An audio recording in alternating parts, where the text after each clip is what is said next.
Coming to you live from the basement of the mountain lair at the Side Pocket Pub, home of the best pepperoni roll in Morgantown, West Virginia. This is First in Fantasy. I'm your host, Mr. Nils. Welcome, guys, to the one-stop shop for all things WVUFFL. This is my first podcast of the 2014-2015 season. The WVUFFL's fifth ever season is about to commence. Can you feel it, guys? Fantasy football's back. After last night's draft, it's back. No better feeling. Season's about to commence in a couple weeks. The draft was awesome. You know, it's my favorite part of the fantasy football season. Watching you guys draft, it's just incredible. Each and every year, you know, you have the season, you have the championship at the end of every year, but to me, nothing beats a fantasy football draft. It's a time where everybody's slate is wiped clean, and from there, anybody has a chance at winning a championship. And that's what we have here now. Everybody drafted the team that they wanted. Now, it's anybody's game. Sure, after last night's draft, you can predict who are the winners and losers, the favorites, and the teams that are just not going to make the playoffs. But who's to say? Who's to say that your 16th round pick isn't going to come out and be a stud? There's no way of knowing. And frankly, it's almost impossible to try and even predict it. But I'm going to try. I'm going to try at least to analyze each and every one of your teams to the best of my ability today. Just my favorite parts about your drafts, some of the least favorite parts of the draft that I think could have been corrected. Everybody has a strength on their team. Everybody has a weakness. There's no team that is just flat out incredible, in my opinion. I do have some favorite teams. I do have some not so favorite teams. But I'm going to analyze each and every one of your teams and just tell you maybe what I liked about it, what I disliked about it. The Matt Schaub Award, as everybody's deeming it nowadays, is out there. I have in mind of who I'm going to give it to. It was a pretty bad one, but who's to say it won't work in the end? But I don't know. I will get to that in a little bit. But anyways, let's get started here. First off, my favorite team in the draft, after analyzing it, has to be from last year's regular season champion, Connor Stalker. Now, I looked over his team, and it's a pretty darn solid one. He made the bold move of trading up to Rockwood's position to get the first overall pick, and with that pick, he went with Adrian Peterson. I don't see any other way he could have gone. Maybe Shady McCoy, maybe Shady, but overall, I think that was the best possible pick you can make there. You can never go wrong with Adrian Peterson. The guy's just a stud. So he's pretty much my favorite team from top to bottom. I love Andrew Luck at quarterback this year. I think he will emerge I really do think he can emerge as a top 5 quarterback this season. I think this is his year, and I think he's going to get it done. MJD's not a terrible number 2 running back. Not terrible. Moving over to Oakland, a new scenery for him. He should be the guy atop that depth chart. So I think that's a solid number 2 running back. AJ Green and Percy Harvin at wide receiver, solid. Cecil Shorts you have in your flex position right now. Obviously that could change either way. Chiefs defense, besides meeting up with the Broncos twice a year, that's solid.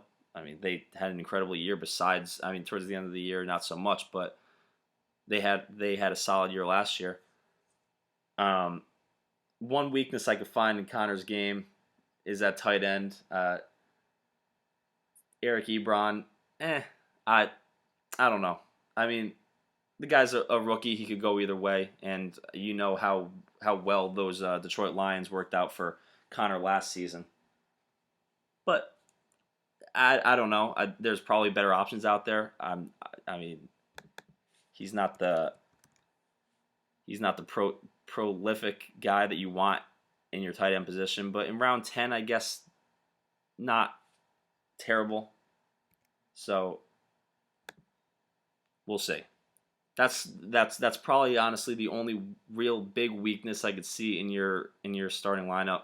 Percy Harvin could go either way. You never know if he gets hurt or not. But if he isn't and he's back to the old Percy Harvin, whew, you got a dangerous team. Next up, these are now not in any specific order. Just after I just wanted to get my favorite team out of the way right there. Bill Gemiolo, the Gemiolo Show. Your team I can go either way on. You got strong first running back in Marshawn Lynch. Obviously, those are going to be touchdowns galore. Going to be eating his Skittles all day. Brandon Marshall, another solid ad at wide receiver, obviously, and Pierre Garçon. As long as RG3 can come out and do his thing, I think Garçon should have a decent year paired with Deshaun Jackson, or Jackpot, as fellow owner Josh Walters likes to call him. So you do have RG3 at your quarterback, and man, I mean, if he could be the RG3 of rookie year, then you could be dangerous.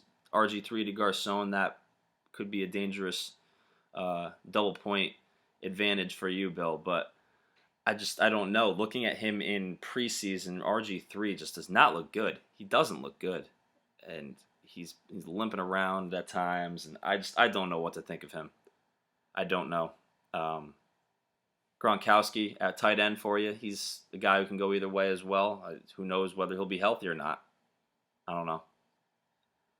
I think he could be. If he's healthy, then it's obviously stud pick. The guy's probably right behind Jimmy Graham in terms of the best tight end in the league if he's healthy. So it just depends. It really does. Steven Jackson as your second running back, I'm scared of. I'm scared of that very much because, I mean, the guy, if you've been watching Hard Knocks, guy ain't getting out there anytime soon, and he has shown in the past that he can't get out there. Guy's injured all the time. Not a bad draft, Bill, but I think you could have done a little bit better. I think you waited a little long. I know that you waited a little long in your quarterback search, and you kind of had to settle for RG3 there. But you can hope that he can be the guy that he used to be. Moving on to defending champion, tough as Nils owner C.J. Josephson. Solid team. Again, like I said, every team's solid. Every team has its weaknesses. CJ's first 4 or 5 picks or so, a lot of touchdowns in there. A lot of touchdowns, a lot of yards. Nick Foles at quarterback should shine under Chip Kelly's offense. Jamal Charles did it well for CJ last year. I don't see any reason why he can't do it again this year in Andy Reid's offense. A lot of dump and chase, a lot of dump offs to Jamal. He's picking up a lot of yards in the passing game as well as on the ground. Jordy Nelson, T.Y. Hilton, Julius Thomas, touchdowns. Those are touchdowns. After that, it can go either way. Pierre Thomas is your second running back. I mean, you know that the Saints are just going to be completely at random with their backs. They got Pierre Thomas, Robinson, Mark Ingram. So him as your number 2 running back, I don't know. I guess 14-team league. It's tough to get those guys that you want in those kind of second, third tier running back, wide receiver positions. So I really don't know about that. And then Bengals defense is solid. Kendall Wright as in your flex can go either way, but again, not a bad team.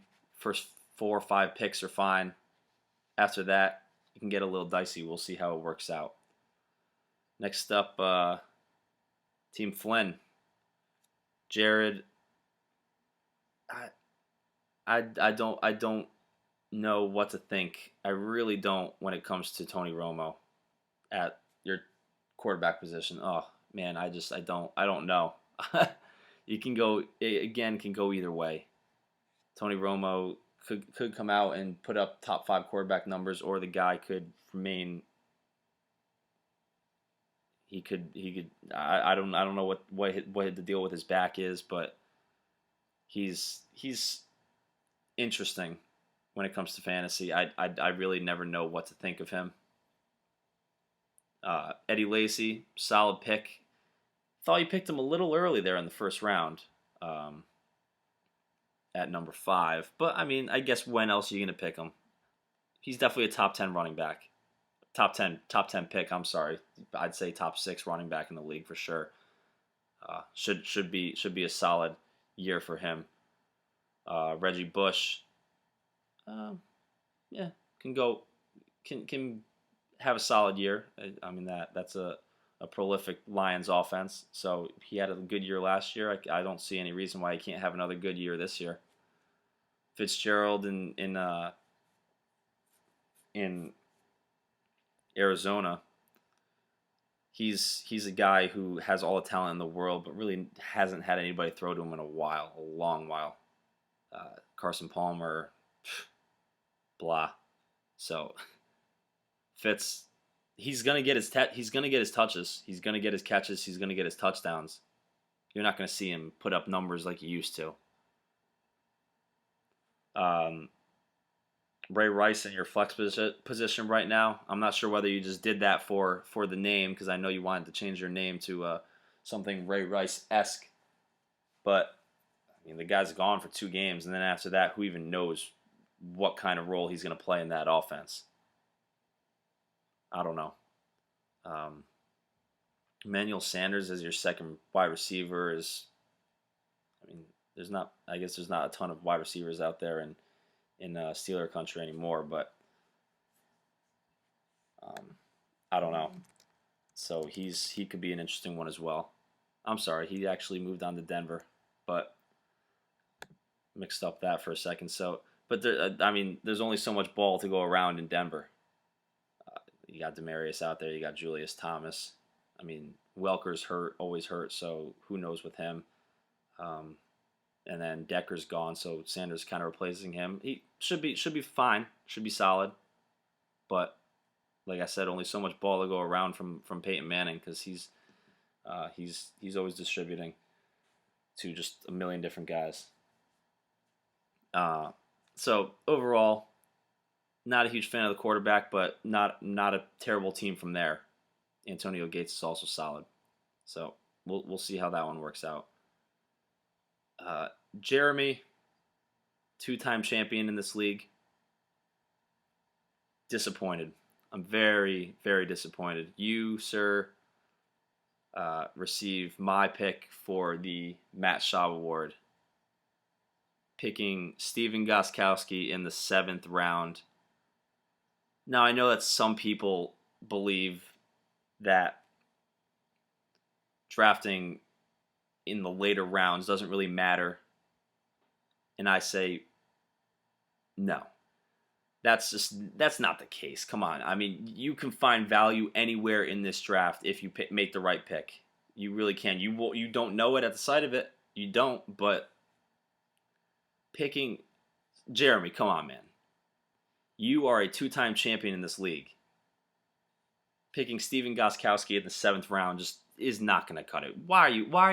I was shocked as to how many kickers went so early in this draft, but even so, the kickers didn't start going until the 13th, 12th, 13th, 14th rounds, and you picked them in 7. Some of the guys that you passed up on, I mean, there's value there. There's always going to be value there. Seahawks defense is incredible. We all know that. You picked them in the 5th round. I don't know where they would have gone, but 5th round is just, it's a little high for a defense. But I guess it's when it's the Seahawks defense, then there's really not much to complain about. I suppose they'll put up numbers for you. JQ, Josh Walters, very, very strong team. There's one or two spots that I'm not so sure of. Brady is not going to be the same Brady of old, but he's a solid pick. Shady McCoy also good. Frank Gore, not a bad second running back, but he's on his way out. Alshon Jeffrey, solid year last year. I like Greg Olsen at tight end. I do this year. I think he's going to have a solid year. Mike Wallace at the flex position, big playability. A lot of bonus points out there for you if you can catch those 50-plus yard touchdown passes. You got the Panthers D, top 3 defense in the league last year. Should be another good year for them as well. I don't know. It's not that I discredit you for picking Wes Welker. It's that I discredit you for picking Wes Welker so early. I think you should have let him drop because the guy's a walking concussion. He's one concussion away from being done for his career. So, again, in that Denver offense, if he can come back and stay healthy and stay away from those hits and stay away from those concussions, then the guy is a top 15 wide receiver. But I don't see how he could possibly stay healthy. He doesn't. He never does. So we'll have to see on that one. Other than that, I really like your team, Josh. I think this is the year that you can kind of come out from that basement and really make a charge. I do. Welcome back to the league. Give us a scare there for a second, but you belong in this league, and we're glad to have you back. Arthur Denman, Forte, an absolute steal at number 9. He's a top 5 running back easily. On average, he's probably going number 4 right behind Charles. He dropped to 9 in our league. A couple teams decided to pick. I think he's better than Marshawn Lynch. I think he's better than Andy Lacy. Then you have Peyton Manning and Calvin Johnson went after that along with Aaron Rodgers. So, I mean, some teams wanted to go quarterback first, but Matt Forte at number 9 is a steal, and you should be very happy with that. Des Bryant, a stud at wide receiver. Hopefully Romo can deliver him the ball, though. And he has a tendency to disappear at times, but when he's on, and he's going to be catching 2 touchdowns a game if he's on. Ben Tate, I don't know. This is really the first time that he's going to be the main guy in an offense, so you might be fine with him. I really don't know yet. Zach Ertz, he's going to have to emerge away from Brent Selleck in that offense and kind of get things going. So we'll see about that. Sankey from the Titans, he's kind of an unknown name, but he's at the top of their depth chart right now with Chris Johnson out. So if he's solid, then I mean that's another starting running back for you. So that's a good spot in the flex right now. Colin Kaepernick, I'm just not sold on him. The guy is, and he's gonna have those games where he's gonna put up 40 points for you, but then there's gonna be games where he might put up 10, because the guy disappears at times, throws for 100 yards a game, rushes for 50. I mean, I'm not sold on him. So I'm not a huge fan of him as your starting quarterback. That's probably the biggest weakness I see there. But we'll see if it works out for you. Justin. Stafford was a reach at 19, I think. I can understand where you were coming from. I think that you were probably afraid that by the time your next pick came around in round 3, that he was going to be gone and you wanted him or you wanted a solid quarterback at that spot. But it's a bit of a reach for me at 19. Alfred Morris, he'll get your points. He'll get you points. Chris Johnson, he's going to be splitting time with Chris Ivory, so who knows? And I mean, who knows if he could be the Chris Johnson of old in a new offense? We'll see. I don't doubt it. The guy's a speedster. He could do it. Andre Johnson, Sammy Watkins. I mean, who knows with Sammy? Could go either way. Rookies always can go either way. They could shine or they could falter. Andre Johnson has been doing it for years, but can he stay healthy? I think he can. I think that he's a tough enough guy that he can stay out there and play, because when he's out there and he's playing, he's a monster. Jason Witten, you can't stay away from him, can you? He's good. Again, Tony Romo delivering him the ball. I really don't know what the deal is there, but Witten's not bad. I don't mind him. That's all I really have to say about your team. Another okay team. Nothing too special. Nothing that really stands out at me, but not a bad team. Mr. Rockwood, can Arian Foster stay healthy? Because when he is, he's, again, top 5 running back. But last year he just killed everybody's hopes and dreams in fantasy football. So you better hope that he can stay healthy, because he's your main running back. And after that, you got Gio Bernard, who, again, he's a number 1 running back. I'm not totally sold on him, though. Not totally sold. I think he's good. I think he'll get you points, but I don't think I'm not sure if he's really number 1 running back material. Matty Ice at quarterback, not a big fan, but if Julio and Roddy White can both stay healthy this year, then he's going to have a good year. Because, he's shown that in the past when both those guys are healthy. Both of them weren't healthy last year, so that's why he kind of faltered. But I think he could have a solid year if they both stay healthy. So it all depends on other guys in terms of Matt Ryan. You got that Ryan to Roddy White connection in there with your wide receivers. So I like that. Antonio Brown, not a bad option. I like that. I like Rashad Jennings in your flex. I do. I really like him, actually. I think he's going to have a solid year in the new Giants offense. So I think that's going to be a solid year for him as well. I like that pick a lot. Matt Prater, you're going to have to find another kicker for your first 4 weeks, but kickers are always a dime a dozen, so no worries there. Mike D, you have your ups and downs, a lot of ups and downs with this team. Jimmy Graham at number 12. I mean, how can you argue with it? In this day and age, the tight end is as valuable as a wide receiver, and Jimmy Graham is as valuable a tight end as we may ever see. No more dunking over goalposts, but the guy's still going to put up monster numbers. And so I have no problem with you picking him in the first round. It's the decade of the tight end. It should be fun to watch him play again, because he's always entertaining to watch.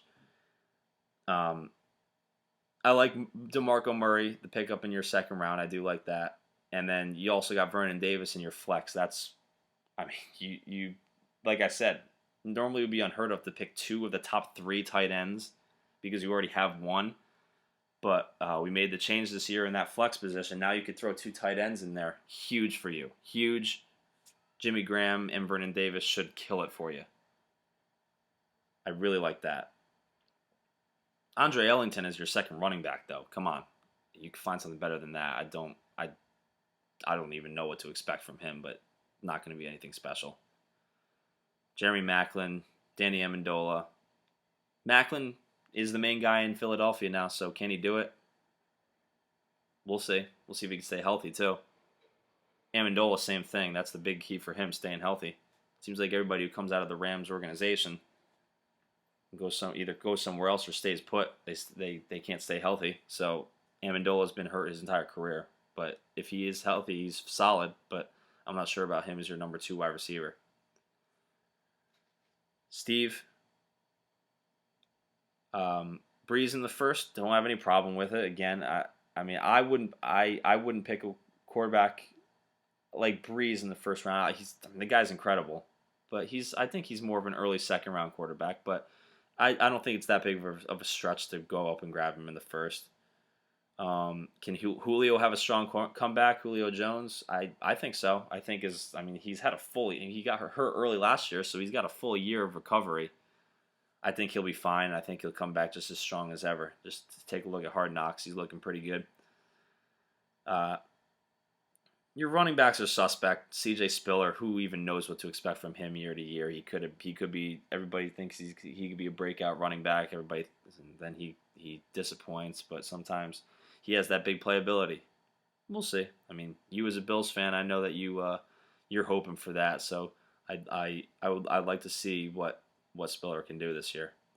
And then Shane Vereen, I mean, the guy's also injury prone, and who even know? I just don't even know anymore with the Patriots running backs. It's a very interesting situation. He should be all right. He'll catch a lot of passes out of the backfield. That's for sure. Trying to speed this up here. We're at like 26 minutes here, so I'm sure you guys aren't going to listen to all of this, but trial and error. Anyways, Gemiolos. Rodgers in the top 8 is a solid. I think he's going to have a big year. I like him. I mean, this is the second year you got him. Hopefully he stays healthy all year for you, and he's just gonna. I think he's gonna have a big year. His offense should be back healthy for him. It's gonna be a big year for him. Not a fan of Joique Bell as your second running back. I don't even know what to say there. I mean, he's a second string running back. Not going to do anything special. He'll score some touchdowns for you, steal him from Reggie Bush, but he's not going to do anything too special this year. Your wide receivers are strong. Victor Cruz, Deshaun Jackson, a lot of speed there. A lot of speed. Should get some touchdowns and yards out of them. Anyways, that's pretty much all I have to say about that team. Anyways, Tony, you probably have my least favorite team. I'm sorry to say, buddy. You rode that somehow that winning streak last year to the playoffs and one of the top seeds without putting up many points. But this was a disappointing draft for me, for you. Jay Cutler at quarterback. I mean, he's got the weapons. He does. He should have a decent year, but never been a huge fan of Jay Cutler. And then you got Le'Veon Bell and Ryan Matthews as your running backs. Ryan Matthews is going to be a part of a three-headed monster in the backfield there for San Diego. And Le'Veon, who even knows what he's doing, he doesn't even know that he can get DUIs. So I don't know about him. He's interesting. I mean, solid wide receivers. Obviously, Megatron is a freaking beast. The guy's going to put up monster points for you. I mean, Keenan Allen's also solid as well. I like that. I like that pick. That's honestly really the only strength I see in your team is your wide receivers. I mean, Kyle Rudolph is at tight end. Stephen Ridley, fumble machine, and who knows when he's going to get the ball. That's a question mark in and of itself. But not the biggest fan of your team there, buddy. Hopefully I'm wrong for you, but hopefully your wide receivers can carry it, because other than that, I don't see a ton of promise. But I'm ready to be proven wrong. Last but not least, Jim Dodd. Peyton Manning. I mean, how can you argue with it? Look at the year the guy had. The guy was the best fantasy football player possibly ever last year. The guy just he's a monster when it comes to, I mean, the guy's an ageless wonder. He keeps putting up numbers. Even on 2 bad legs, he could barely run, but he puts up numbers. So he's going to put up numbers for you as long as he stays healthy. I know I keep saying that, but that's just something I believe. And I mean, obviously he's probably the best quarterback in the game when he's healthy. Zach Stacy, I'm not sure. I think he might have a little bit of a sophomore slump this year. I'm not totally sold on him this year, but we'll see how that works out for you. Toby Gerhart, I mean, this is the first time he's seen any sort of action in Jacksonville. So we'll see how he works out. I mean, Patterson is your second wide receiver. Not a big fan. They're saying he could be a breakout guy this year, but I mean, he's got to have somebody to throw to him. Hopefully Teddy Bridgewater. I mean, I know Matt Castle's their starter now, but hopefully Teddy Bridgewater comes in and can throw it to him, because Matt Castle hasn't proved he could do that. Reggie Wayne on the bad leg. Hopefully for you, he can be fine. 49ers defense, always solid. So I mean, Peyton Manning's going to carry your team for sure, but he carries everybody's team no matter what team's out there. He's going to carry that team. So, um, anyways, guys, that's all I have for you today. It was a long podcast. I apologize. I'm sure when you guys see that this is 30 minutes that it's not going to you're not going to listen to it all, but I'm going to fine tune it. Hopefully, short. I mean, I'm sure this will probably be the longest podcast of the year because I'm going through everybody's team and everybody's players. So, but I hope you enjoy it. I'm going to do a lot more of these throughout the year. I'm going to do this will replace the league stories. So I'm hoping this will be an entertaining thing for you guys to listen to. Pop your headphones in on your way to work or something, and take a listen. And any criticisms, any suggestions that you might have for the show, I'm open to it. So I'm really looking forward to it this year. Fantasy football's back. How can you not be excited? Ramp up, guys. It's ready to go.